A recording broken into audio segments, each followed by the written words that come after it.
விஜய் 2 கட்சிகளிடமிருந்தும் வாக்குகளை பிரிக்கிறார். அதிமுகட்டிருந்து பிரிக்கிறார், திமுகட்டிருந்து பிரிக்கிறார். அதிமுகட்டிருந்து பிரிக்கிற வாக்குகள் வந்து உங்களுக்கு பார்த்தீங்கன்னா, பெண்களுடைய வாக்குகள் முன்னாடி அதிமுகட்ட இருக்கும்போது அது இப்போ திமுகட்ட இருக்குது. இப்போ திமுக கிட்டேருந்து அதை வந்து விஜய் தான் பக்கம் திருப்புகிறார். அதே மாதிரி இளைஞர்களுடைய வாக்குகள் அப்படின்னு பார்த்தீங்கன்னா, அது வந்து அதிமுகட்ட கடந்த 10 ஆண்டுகளில் இளைஞர்கள் இல்லை, பாசறை மட்டும்தான் இருக்கிறது. அந்த பாசறையில் பயில்வதற்கு ஆட்கள் இருக்கிறார்களா, இளைஞர்கள் இருக்கிறார்களா அப்படின்னா அது ஒரு மிகப்பெரிய கேள்விக்குறி. அப்போ அவங்கெல்லாம் வந்து கடந்த தேர்தலில் திமுகவுக்கு வாக்களித்திருக்கிறார்கள். அவங்கெல்லாம் இந்த பக்கம் விஜய் பக்கம் திரண்டு வருவதற்கான அந்த விஷயங்களை பார்க்குறோம். அதே மாதிரி மைனாரிட்டிஸில் வந்து ஒரு செக்மெண்ட் வந்து விஜய் பக்கம் வருது. அதிமுக பாஜக கூட்டணி கூட இருக்குது அப்படின்றதுனால உங்களுக்கு மைனாரிட்டிஸ் ஓட்டு இது வரைக்கும் விழுந்ததில்லை. மைனாரிட்டி லீடர்ஸாக இருந்த முகங்களாக இருந்த தலைவர்களும் வந்து அதிமுகலேருந்து திமுக போய் மாறிட்டாங்க. அன்வர் ராஜா போன்றவர்கள், அதே போல் பல மனோஜ் பாண்டியன் போன்றவர்கள், இவங்கெல்லாம் வந்து ஜேசிடி பிரபாகரன், இப்போ அவர் வந்து மாற்றுக் கட்சிக்கு போயிட்டார். இவங்கெல்லாம் வந்து மைனாரிட்டி லீடர்ஸாக இருந்தாங்க அந்த பார்ட்டியில். அது அவங்க தான் அடையாளம். ஒரு கிறிஸ்தவ விழான்னா இவங்க தான் வந்து முன்னாடி நின்று அதை நடத்துவார்கள்.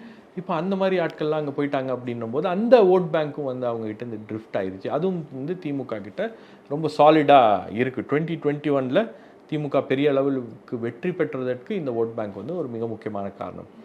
அதே மாதிரி உங்களுக்கு வந்து புதிய வாக்காளர்கள், இந்த புதிய வாக்காளர்களுக்கு இந்த தேர்தலில் அவங்களுடைய பங்களிப்பு இருக்க வேண்டும் அப்படின்றதுக்கு மிக முக்கியமான மோட்டிவேஷனே வந்து தமிழக வெற்றிக் கழகம் விஜயுடைய வருகை அப்படின்னு தான் பார்க்குறேன் நான்.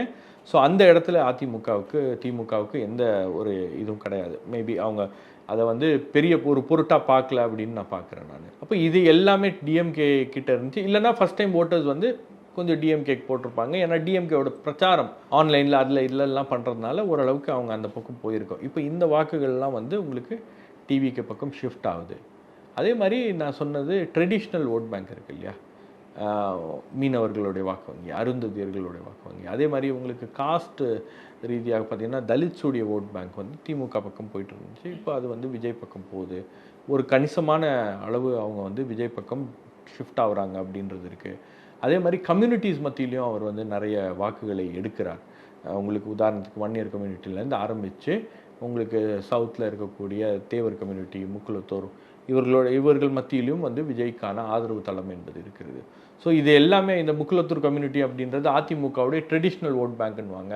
இப்போ அவங்கெல்லாம் இந்த பக்கம் வராங்க. அதே மாதிரி வெஸ்ட்டில் பார்த்தீங்கன்னா உங்களுக்கு வந்து கொங்கு வெள்ளாள கவுண்டர், அவர்கள் மத்தியிலும் வந்து விஜய்க்கு ஒரு ஆதரவு என்பது இருக்கிறது. அங்கே ஒரு பெரிய ஷிஃப்ட் நடந்திருக்கிறது அப்படின்றாங்க. ஸோ இது எல்லாமே ஒரு மிக முக்கியமான ஃபேக்டர்ஸாக இருக்கிறது. இதுதான் ஏடிஎம்கே டிஎம்கேக்கு அவங்களுடைய அவங்களுடைய பேஸை வந்து கொஞ்சம் அசைச்சு பார்க்கக்கூடிய நடவடிக்கைகளாக இருக்குது.